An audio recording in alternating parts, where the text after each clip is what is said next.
আসসালামু আলাইকুম। আমি কিছু কথা বলতে চাচ্ছি।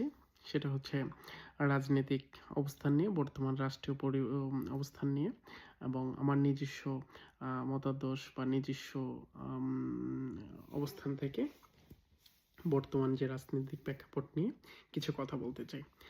দেখেন, সেটা হচ্ছে আমাদের ৫ই আগস্টের পরে আমাদের দেশে একটা রাজনৈতিক আমেজ তৈরি হয়েছে। আমাদের পরিবর্তনের একটা আমেজ তৈরি হয়েছে। আমরা সবাই পরিবর্তনের আশা করি। রাষ্ট্র এভাবেই গ্রোথ আপ করে, পরিবর্তন হয়। পরিবর্তনের সাথে সাথেই রাষ্ট্র উন্নতি করে। আমরা সেই উন্নতি করার অঙ্গীকারবদ্ধ। আমরা সবাই উন্নতি করার জন্য রাষ্ট্রের পাশে থাকব। রাষ্ট্রকে সহযোগিতা করব। রাষ্ট্রকে আমরা নিজস্ব অবস্থান থেকে রাষ্ট্রকে আমরা সহযোগিতা করব। এই রাষ্ট্রকে সহযোগিতা করার প্রথম ধাপে হচ্ছে একজন রাষ্ট্রনেতাকে নির্বাচিত করা, যে রাষ্ট্র নিষ্ঠা, সততা এবং বুদ্ধিমত্তার সাথে রাষ্ট্রকে পরিচালনা করতে পারবে। দেখেন, রাষ্ট্রের প্রতিটা মানুষ যদি জ্ঞানী হয়, রাষ্ট্রপ্রধান যদি ওই জ্ঞান না রাখে, তাহলে রাষ্ট্রের অবস্থান খুব দূরীভূত, ধ্বংসের দ্বারাপ্রান্ত হবে। রাষ্ট্রের একজন রাষ্ট্রনেতা খুব নীতিবান, পরীক্ষিত, ভালো নেতা হওয়ার প্রয়োজন। এই মুহূর্তে আমাদের দেশে রাজনীতিক খুব আমেজ চলছে, রাজনীতিক খুব হৈ হুল্লোড় চলছে। আমাদের দেশের মানুষ, সর্বসাধারণ সবাই সেটাকে খুব ওয়েলকাম করছে, পছন্দ করছে, গ্রহণ করছে এবং সবাই তার ওই রঙে তাকে বাসাচ্ছেন। এই পরিবর্তন, এই রঙের বাসানোর সাথে, এই আমেজের সাথে আমরা যেন আমাদের দায়িত্বটা ভুলে না যাই, আমাদের নৈতিকতাটা ভুলে না যাই, আমাদের অবস্থানটাকে আমরা ভুলে না যাই। দেখেন, পলিটিক্যাল আমাদের সমাজে একটা রং মিথ আছে, কনসেপ্ট আছে, রং একটা ধারণা আছে। সেই ধারণাটা হচ্ছে যে আমাদের দেশের মানুষ মনে করে যে রাজনীতি আমার কাজ না, এটা আমার বোঝার কাজ না, এটা আমার জানার কাজ না। আমি জাস্ট গতানুগতভাবে চলে যাচ্ছি। এটা করতে পারেন না। আপনি একজন রাষ্ট্রের নাগরিক হিসেবে, সুনাগরিক হিসেবে, ভালো নাগরিক হিসেবে, ভালো হন আর যাই হন, আপনার রাষ্ট্র সম্পর্কে, রাজনীতির সম্পর্কে, পলিটিক্স সম্পর্কে ন্যূনতম কিছু হলো জানা দরকার। এটা কেন জানা দরকার সেটা আমি আপনাকে বলছি। দেখেন, একটা রাষ্ট্র কিভাবে পরিচালিত হয়, শুধু এটা আপনাকে দেখতে চান, তাহলে রাষ্ট্রের একক হচ্ছে আপনার ঘর। রাষ্ট্র হচ্ছে একটা বড় আকারে, আর সেটার একক যদি ধরেন, সেটা হচ্ছে আপনার সংসার। আপনার সংসারের একজন কর্তা থাকবে, যে আপনার সংসারে ডিসিশন মেক করবে, কার সাথে সম্পর্ক ভালো থাকবে, কার সাথে খারাপ থাকবে, কিভাবে থাকবে, রাষ্ট্রের আপনার সংসার কিভাবে পরিচালিত হবে, তার বাজেট বলেন, তার খরচ বলেন, সবগুলো উনি মেনটেন করবে। সেটা বড় আকারে হচ্ছে একটা রাষ্ট্র। তো যেরকম আপনার ঘরের কর্তা যদি আনইথিক্যাল, খারাপ কাজ কোনো কিছু করে, সমাজে আপনার ঘরের, আপনার ফ্যামিলির সম্মান অসম্মানিত হবে। তো আপনার সংসার উন্নতি থেকে ডাউন হবে। তো আপনার রাষ্ট্রনেতাকেও যদি আপনি নির্বাচিত করতে হয়, তাহলে আপনি ওরকম একজন রাষ্ট্রনেতাকে নির্বাচিত করতে হবে। এটা এটা এই জন্য যে আপনার রাষ্ট্রকে অবস্থান তৈরি করার জন্য, রাষ্ট্রের ভালো কিছু হওয়ার জন্য আপনি একজন ভালো নেতা নির্বাচিত করতে হবে। এটা হচ্ছে একটা প্রথম ধাপ। আমি তিনটা স্লটে কিছু কথা বলতে চাই। একটা স্লট গেল কেন আপনি পলিটিক্যাল বুঝবেন। সেকেন্ড হচ্ছে, আপনি এই মুহূর্তে কাকে নির্বাচন করতে চান? রাষ্ট্রপ্রধান। দেখেন, আমাদের দেশের সংসদীয় হচ্ছে একক সংসদীয় বৈশিষ্ট্য রাষ্ট্র সিস্টেম, মানে সংসদ প্রধান আমাদের রাষ্ট্রীয় রাজনীতি পলিটিক্যাল সিস্টেম। দেখেন, আমাদের রাষ্ট্রপ্রধান যে সংসদ প্রধান থেকে, মানে সংসদীয় আসন থেকে একটা দল থেকে সিলেক্টেড মাধ্যমে রাষ্ট্রপ্রধান হন, মানে প্রধানমন্ত্রী তো হন। কিন্তু আমরা জনগণ চাইলেই সংসদ নেতা মানে প্রধানমন্ত্রী কে নির্বাচিত করতে পারে না। এটা আমাদের, আমি মনে করি বর্তমান প্রেক্ষাপটে এটা উচিত। যাই হোক, এটা যেহেতু নাই, এখন এটা নিয়ে কথা বলছি না। যা উচিত সেটা যেহেতু এখন হচ্ছে না, সেখন এটা নিয়ে এখন বলছি না। তো আমাদের রাষ্ট্রপ্রধান কে হবে? যে দেখেন, বর্তমানে বাংলাদেশের দুইটা দল খুবই হাইলাইটেড। বিএনপি খুব পুরনো দল, অনেক পরীক্ষিত দল, জাতীয়তাবাদ। বিএনপি রাষ্ট্রের খুব প্রথম দিক থেকেই রাজনীতি করে আসছে। বিএনপি একটা বড় দল। সেকেন্ড, জামায়াতের, যে জামায়াতকে হাইলাইট করে যে 11 দলের একটা জোট, সেই দল। এখন বিএনপি যদি ক্ষমতায় আসে, BNP announcement is direct or indirectly, মানে বিএনপির সংসদ নেতা বা সংসদের যে প্রধান হবেন, উনি কে হবেন? তারেক জিয়া হবেন। জিয়া পরিবারের একজন বর্তমানে নেতা, উনি হবেন তারেক জিয়া। আর জামায়াতের যদি হয়, জামায়াতের এই যে 11 জোট যদি ক্ষমতায় আসে, এখন পর্যন্ত ওরা অ্যানাউন্সমেন্ট করে নাই যে আপনি কে সংসদ প্রধান হবেন বা রাষ্ট্রপ্রধান হবেন। একজন বলছে এনসিপি থেকে হইতে পারে। আমি বিবিসির একটা নিউজে ওখানে যে জামায়াতের যে 11 জোট, তাদেরকে যে কোশ্চেন করা হয়েছিল, সেটা হচ্ছে মামুনুল হক, যে আমাদের বাংলাদেশের একজন স্কলার, ইসলামিক স্কলার, ওনাকে জিজ্ঞাসা করা হয়েছিল যে কে হবে। তো উনি বলছেন যে এটা শহীদুল্লাহ সাহেব হইতে পারেন জোট থেকে। এখন পর্যন্ত ওনারা কাউকে সামনে আনে না, হয়নি। দেখেন, এই যে জোট আনলো না, এই যে তারা এখন পর্যন্ত রাষ্ট্রীয়ভাবে অ্যানাউন্সমেন্ট করে নাই আপনি যে তাদের কে সংসদ নেতা হবে, মানে প্রধানমন্ত্রী তো হবে, তাহলে আপনি কাকে ভোট দিবেন? জামায়াত বা বলেন, যা এনসিপি বলেন, যা তাদের কাউকে কি এই ভোটটা দেওয়া উচিত? কারণ তারা তো এখনো জোটগতভাবে কখনো অ্যানাউন্সমেন্টই করতে পারে নাই যে তারা তাদেরকে রাষ্ট্রপ্রধান হবেন। তাহলে এই মুহূর্তে আমি মনে করি তারেক জিয়াই সবার তরফ থেকে তারেক জিয়াকে রাষ্ট্রপ্রধান হিসেবে নির্বাচিত করা একান্তই জরুরি এবং এটা উচিত। কেন উচিত? দেখেন, তারা তো এখনো অ্যানাউন্সমেন্ট করে নাই, আপনি কার সাথে তাকে প্রেক্ষাপট করবেন?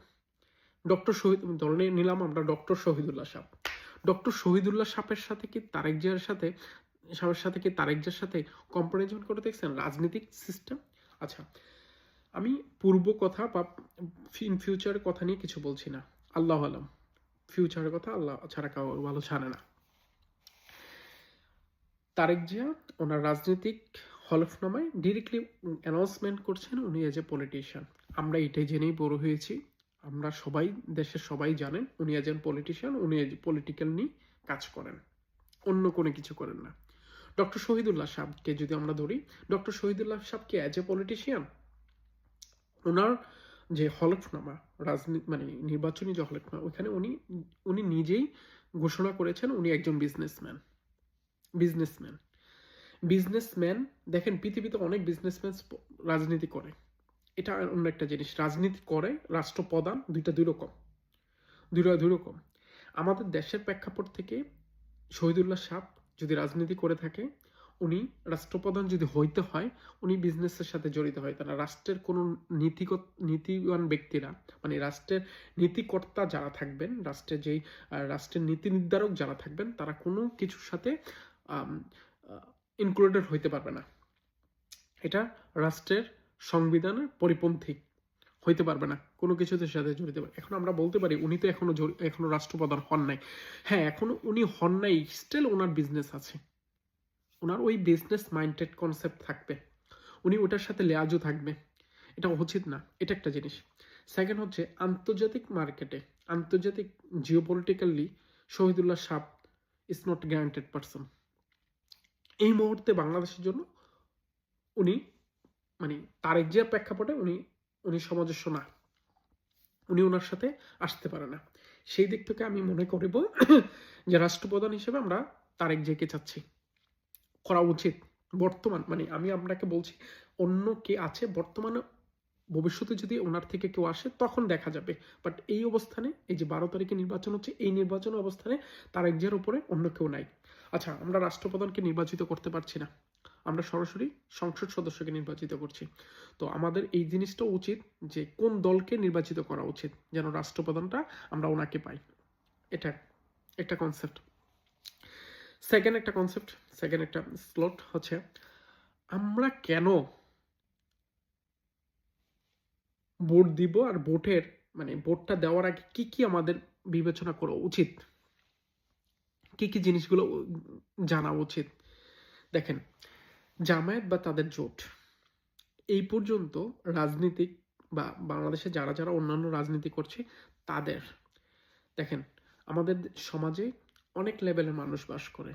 আমরা যুবক আছি, মধ্যবয়স্ক মানুষ আছে, যারা তারপরের মানুষ আছে, মানে প্রবীণ মানুষ আছেন, এবং ইয়ং আছেন, আমাদের নেক্সট জেনারেশন আছেন।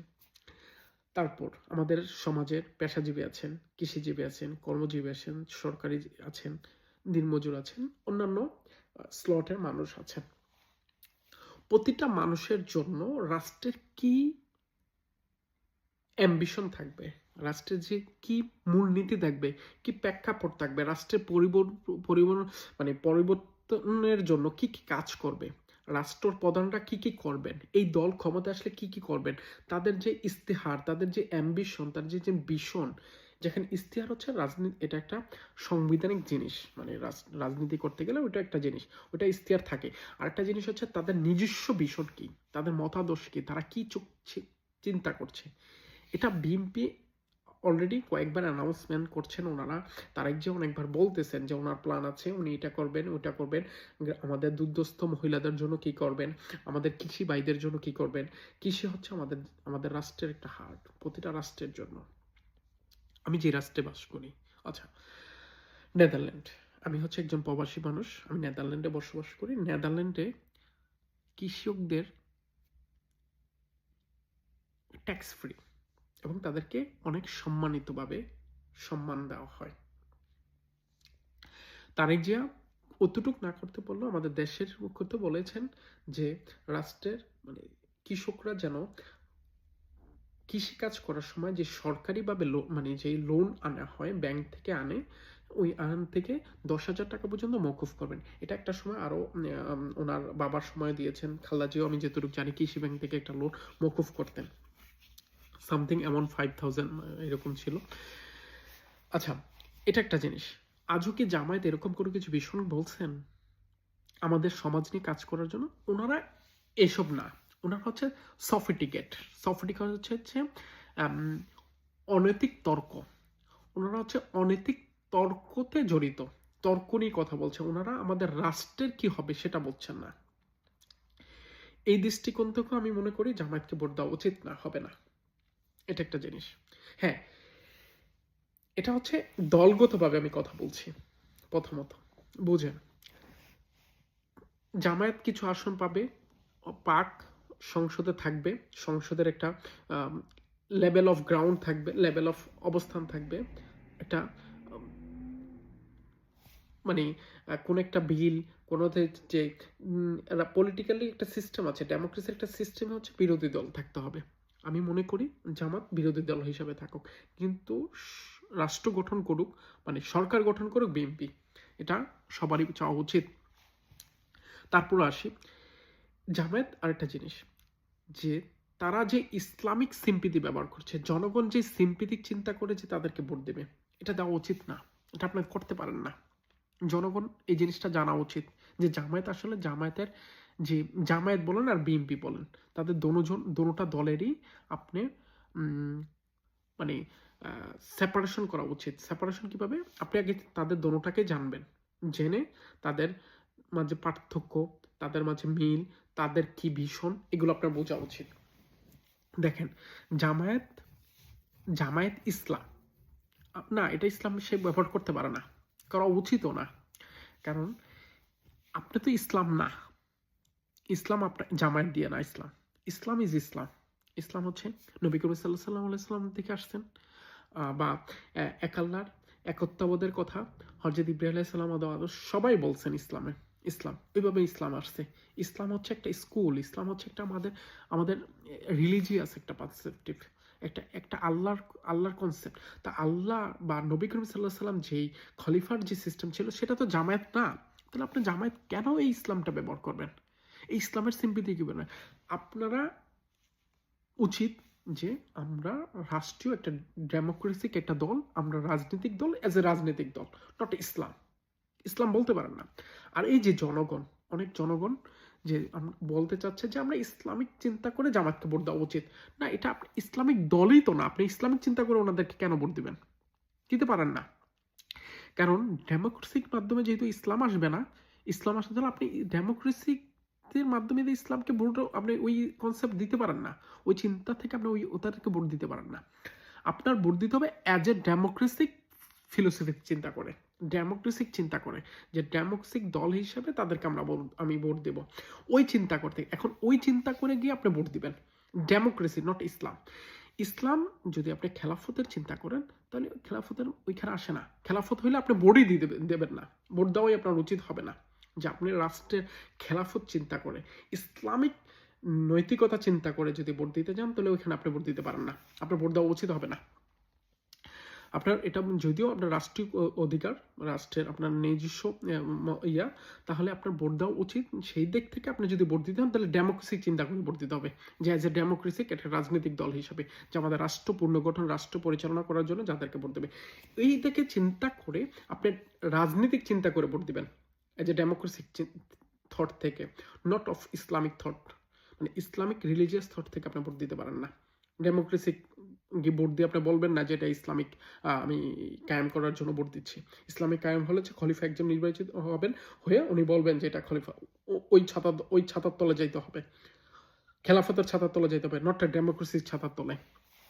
আচ্ছা, এখন আপনি, এটা তো গেল জামায়াতের এই যে ওনাদের, এটা ওনাদের জাতির কাছে ওনাদেরকে অ্যানাউন্সমেন্ট করা উচিত যে আমরা অ্যাজ এ নট খেলাফত, আমরা ইসলামিক না, আমরা হচ্ছে একটা দল, একটা রাজনৈতিক দল, আমরা ওনাদের আমার মতে এটা এটা করা উচিত। এটা গেল একদম ওনারা অ্যানাউন্সমেন্ট। তাহলে হচ্ছে মানুষের সাথে প্রতারণা হবে না, জনগণের সাথে প্রতারণা হবে না, জনগণকে ঠকানো হবে না। সাধারণ মানুষকে বোঝানো উচিত যে আমরা রাজনীতি করছি রাজনৈতিক দল হিসেবে, নট ইসলামিক দল। এই চিন্তাটা মানুষের মাঝে, এই রং কনসেপ্টটাকে ক্লিয়ার করা উচিত। এটা একটা জিনিস, এটা জামায়াতের করা উচিত এবং মানুষেরও বোঝা উচিত, জনগণের বোঝা উচিত, উচিত করে চিন্তা করে ভোট দেওয়া উচিত।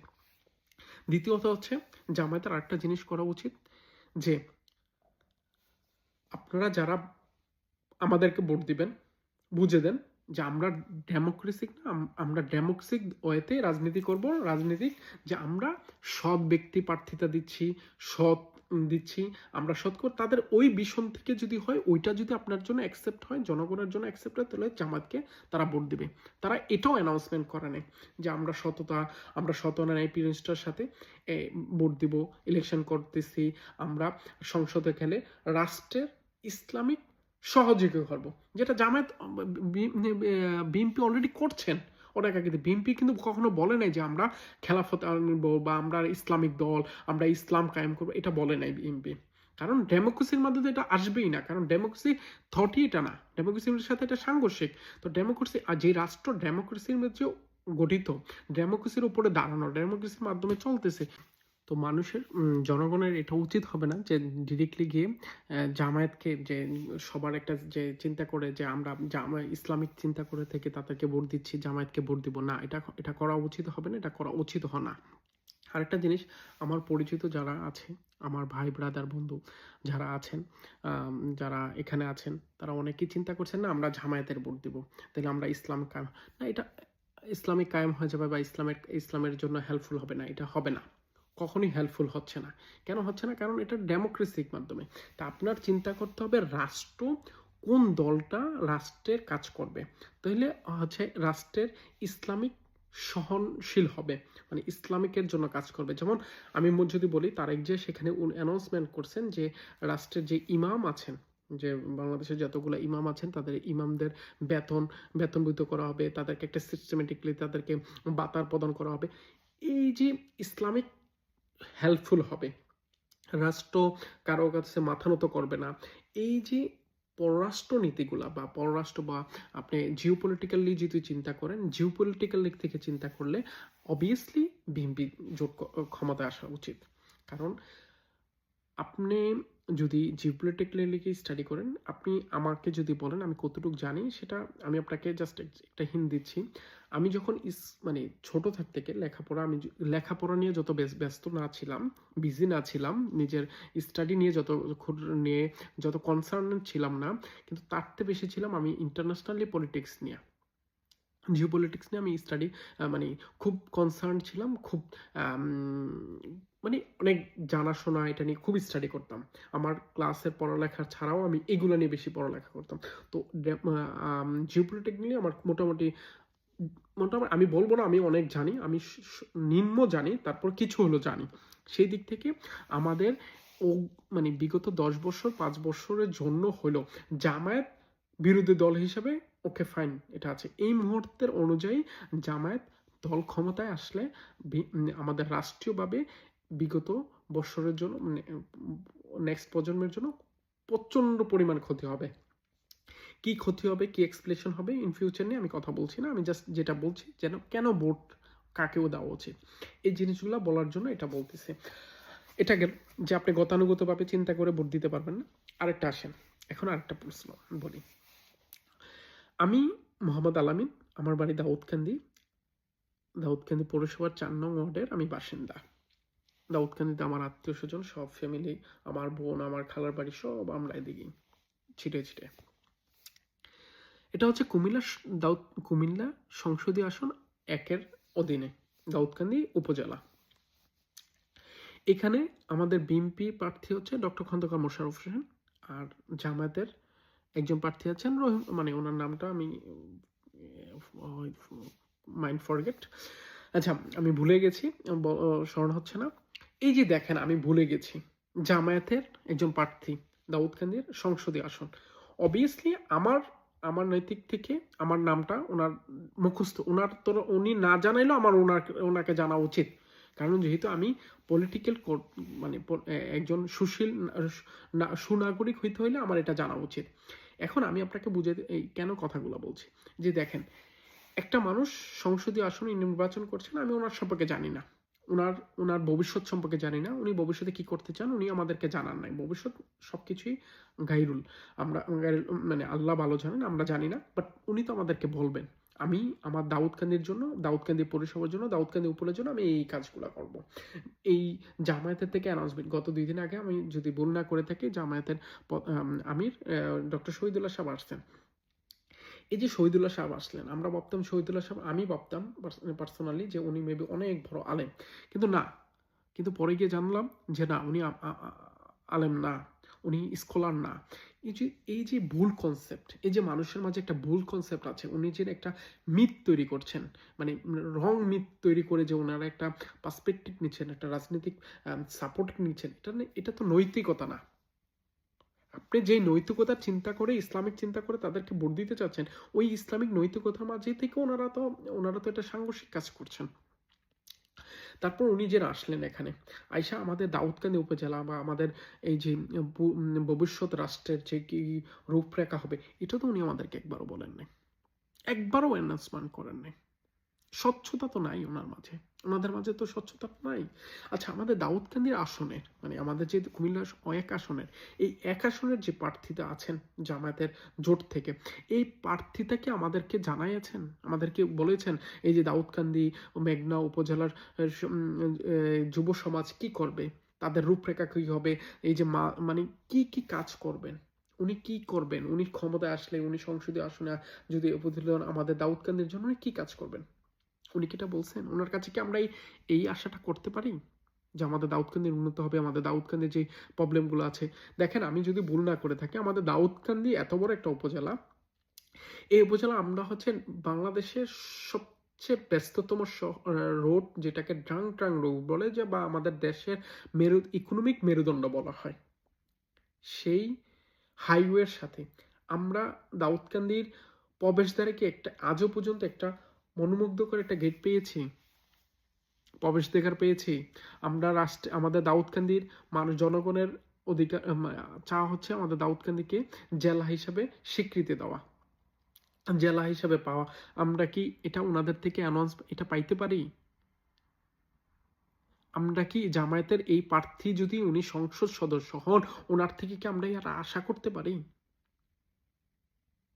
আমি তো এটাই আশা করতে পারি না যে শহীদুল্লাহ সাহেব যদি ক্ষমতায় আসে, ওনারা রাষ্ট্রের বাজেটটা ঘোষণা করতে পারবেন। কারণ একটা রাষ্ট্রের অর্থ ব্যয় ইজ টু মাচ মেকানিজম। এই মেকানিজমটা অনেক বড় স্ট্রং। পৃথিবীর অনেক রাষ্ট্র আছে, শুধু আপনাকে আমি এক্সাম্পল দিই। ইউরোপের একটা রাষ্ট্র, আপনি গিনেস বুকের ওরা খুব কাছাকাছি আছে, যে কোনো সময় এটা বিট করতে পারে। সেটা হচ্ছে পর্তুগালের একটা রাষ্ট্রের কথা বলছি। পর্তুগালে শুধু বাজেট দিতে পারে না দেখা অ্যাট এ টাইম তিন তিন বৎসর ওদের সংসদ নির্বাচন করতে হয়েছে। কারণ অর্থ বাজেট দেওয়া খুব ইম্পর্টেন্ট জিনিস, একটা রাষ্ট্রের জন্য খুব গুরুত্বপূর্ণ জিনিস। এটা সর্বসাধারণ বোঝার কথা না, কিন্তু আমি তারপরে কিছু বলতেছি, এটা অনেক বড় এটা ব্যাপার। আমি এটা বুঝাইতে গেলে আপনাদেরকে অনেক কিছু আমার বলতে হবে, অনেক কিছু হয়তো বা এটা আপনারা নিবেন না, হয়তো আমার থেকে অনেকে ভালো জানেন, কিন্তু যারা জানেন না তারা এটা হয়তো বা আমার কথাগুলো নিতে পারবেন না। তো আমাদের এই যে সংসদ সদা, তো আমরা বলবো আমার পরিচিত যারা আছেন দেশের বাইরে আছেন, আমি অনেকের জানি যে তারা সব ডিরেক্টলি জামায়াতকে ভোট দিয়ে, মানে অনেকে ভোট দিয়েছেন। কিন্তু ভাই আপনার আপনার যে সংসদীয় আসন যে প্রার্থী জামায়াতের আছে তাকে কি আপনি চিনেন?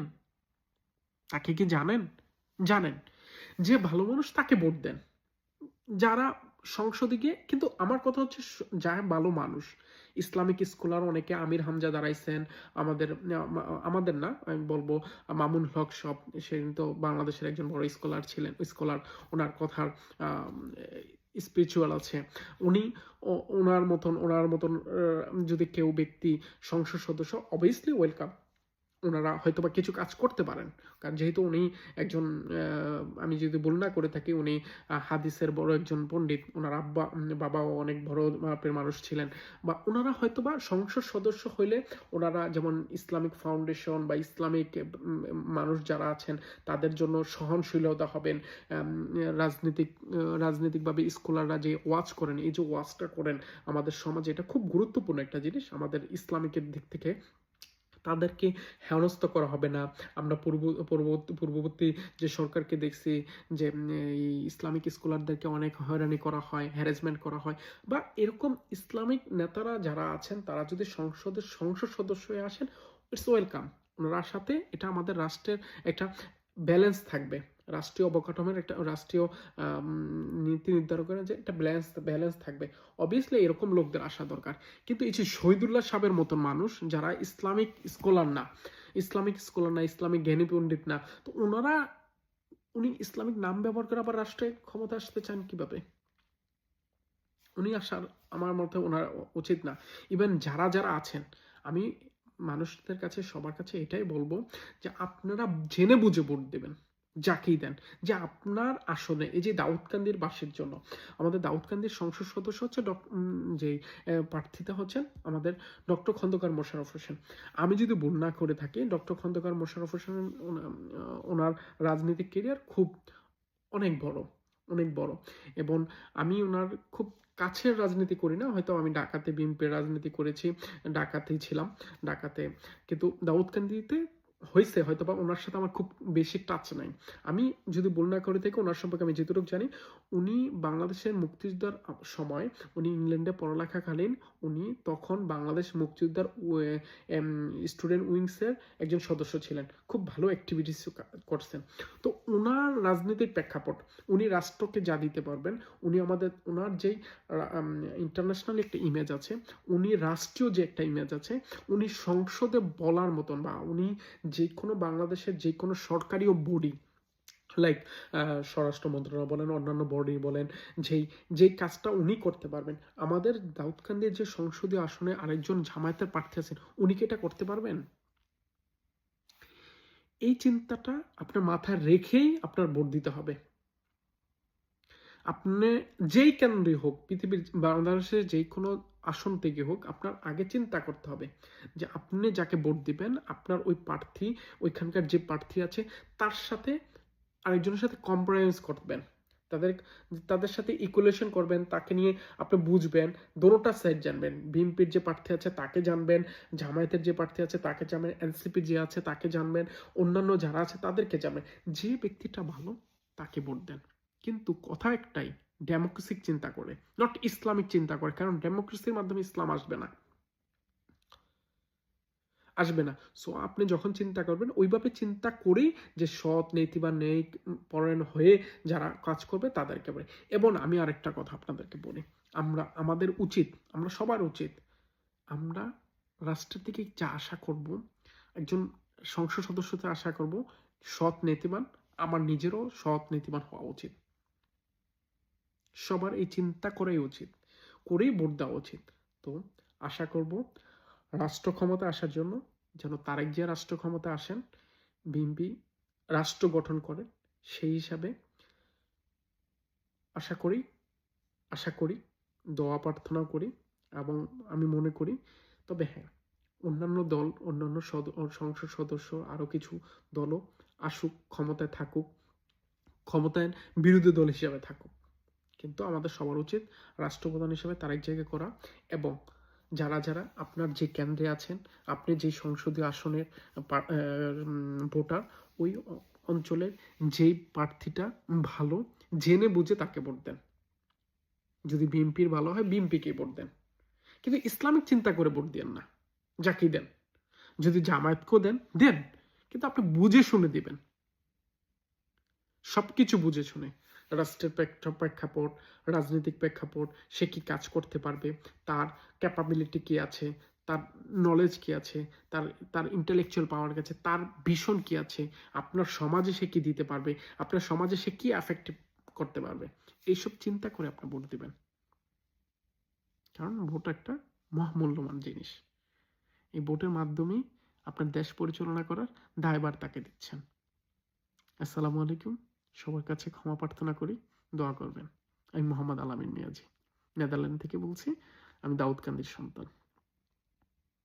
আসসালামু আলাইকুম।